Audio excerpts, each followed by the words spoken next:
ನಮಸ್ಕಾರ ವೀಕ್ಷಕರೇ, ನೇಷನ್ ನ್ಯೂಸ್ಗೆ ಸ್ವಾಗತ. ನಾನು ನಿಮ್ಮ ಸ್ವಾತಿಯಲ್ಲಿ.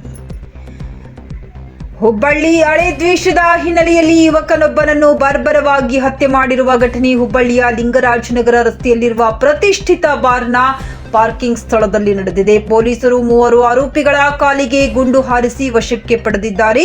ನಿನ್ನೆ ತಡರಾತ್ರಿ ಬಾರ್ನ ಪಾರ್ಕಿಂಗ್ ಸ್ಥಳದಲ್ಲಿ ಆಕಾಶ್ ವಾಲ್ಮೀಕಿಯವರನ್ನ ಚಾಕುವಿನಿಂದ ಇರಿದು ಹತ್ಯೆ ಮಾಡಲಾಗಿತ್ತು. ಪೊಲೀಸ್ ಆಯುಕ್ತ ಎನ್ ಶಶಿಕುಮಾರ್, ಡಿಸಿಪಿ ನಂದಗಾವಿ ಹಾಗೂ ವಿದ್ಯಾನಗರ ಪೊಲೀಸರು ಸ್ಥಳಕ್ಕೆ ಧಾವಿಸಿ ಹಂತಕರ ಪತ್ತೆಗೆ ಕ್ರಮ ಕೈಗೊಂಡಿದ್ದಾರೆ. ಆರೋಪಿಗಳನ್ನು ಆನಂದನಗರದ ಅಭಿಷೇಕ್ ಶಿರೂರು, ವಿನೋದ್ ಅಂಬಿಗೆರ ಮತ್ತು ಯಲ್ಲಪ್ಪ ಕೋಟಿ ಎಂದು ಗುರುತಿಸಲಾಗಿದೆ. ಆರೋಪಿಗಳ ಪತ್ತೆಗೆ ಪೊಲೀಸರು ಬಲೆ ಬೀಸಿದ್ದಾರೆ. ಪೊಲೀಸರು ಆರೋಪಿಗಳ ಸುಳಿವು ಪತ್ತೆ ಹಚ್ಚಿ ಸ್ಥಳಕ್ಕೆ ಧಾವಿಸಿದ್ದಾರೆ.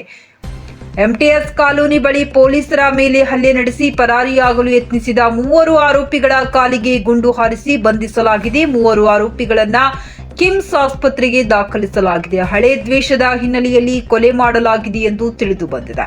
ಪೊಲೀಸ್ ಆಯುಕ್ತರು ಕಿಮ್ಸ್ ಆಸ್ಪತ್ರೆಗೆ ಭೇಟಿ ನೀಡಿ ಪರಿಶೀಲನೆ ನಡೆಸಿದರು.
ಕ್ಷಣ ಕ್ಷಣದ ಮಾಹಿತಿಗಾಗಿ ನೋಡ್ತಾ ಇರಿ ನೇಷನ್ ನ್ಯೂಸ್. ಕಾಮೆಂಟ್ ಮಾಡಿ, ಲೈಕ್ ಮತ್ತು ಶೇರ್ ಮಾಡಿ.